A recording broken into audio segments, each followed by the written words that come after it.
ഓരോ ഭാരതീയനും പുളകിതരാകുന്ന നിമിഷങ്ങളാണ് ISROയെക്കുറിച്ച് ഓർക്കുന്നത്. നമ്മുടെ ഇന്നത്തെ വീഡിയോയിൽ ISROയെക്കുറിച്ച് ഏതാനും കാര്യങ്ങൾ അറിയാം.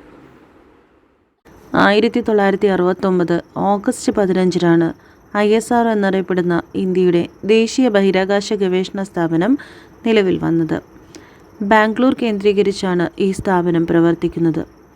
ഇന്ത്യയിൽ വിക്രം സാരാഭായ് എന്ന അതുല്യ പ്രതിഭയാണ് ഈ ബഹിരാകാശ ഗവേഷണ പ്രസ്ഥാനത്തിന് അടിത്തറയിട്ടത്. 60കളിലാണ് വിക്രം സാരാഭായ് ഗവേഷണ രംഗത്തേക്ക് പ്രവേശിക്കുന്നത്. അതിനുശേഷം 1961 ഇന്ത്യയിൽ ബഹിരാകാശ ഗവേഷണം ഔപചാരികമായി തുടക്കം കുറിച്ചത്. അന്നത്തെ സർക്കാർ ബഹിരാകാശ ഗവേഷണത്തെക്കുറിച്ച് പഠിക്കാനായി ആണവോർജ വകുപ്പിനെ ചുമതലപ്പെടുത്തിയിരുന്നു. അതിൻ്റെ ഫലമായാണ് 1963 തുമ്പയിൽ ഇൻകോപാർ രൂപം കൊണ്ടത്. പിന്നീട് തിരുവനന്തപുരത്ത് വിക്രം സാരാഭായിയുടെ കർമ്മമണ്ഡലമായി തീരുകയായിരുന്നു. അതിനുശേഷം സാരാഭായി ഇസ്രോയ്ക്ക് തുടക്കമിട്ടു. ഇക്കാലത്താണ് doctor APJ Abdul Kalam, UR Rao, Kasturi Rangan, G Madhavan Nair എന്നിവരെ വിക്രം സാരാഭായിക്ക് ശിഷ്യനായി ലഭിച്ചത്.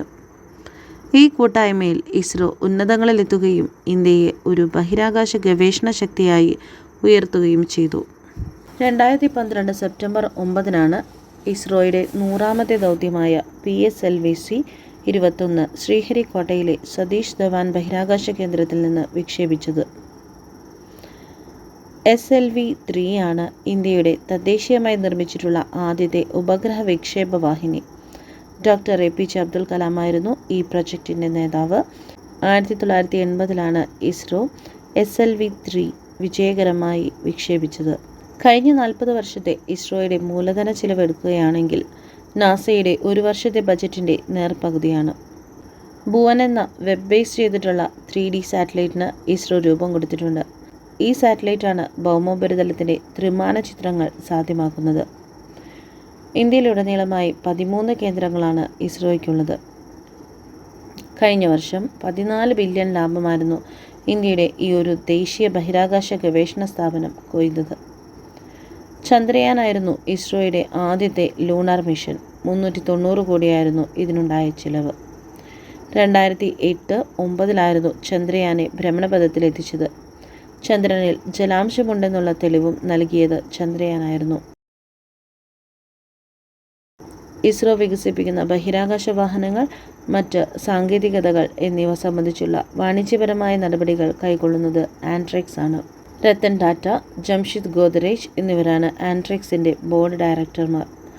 ചന്ദ്രനിലേക്കുള്ള പേടകം വിജയകരമായി എത്തിച്ച ഒരേയൊരു രാജ്യം ഇന്ത്യയാണ്. അമേരിക്ക 5 തവണ ശ്രമിച്ചുവെങ്കിലും പരാജയപ്പെട്ടു. അതുപോലെ 8 തവണ പരിശ്രമിച്ച് സോവിയറ്റ് യൂണിയനും ആദ്യ ശ്രമത്തിൽ തന്നെ ചൈനയും റഷ്യയും പരാജയപ്പെട്ടു. ചന്ദ്രയാൻ വിക്ഷേപണത്തിന് ശേഷം ഇസ്രോ മംഗൾയാനെയും വിജയകരമായ ഭ്രമണപഥത്തിലെത്തിച്ചു.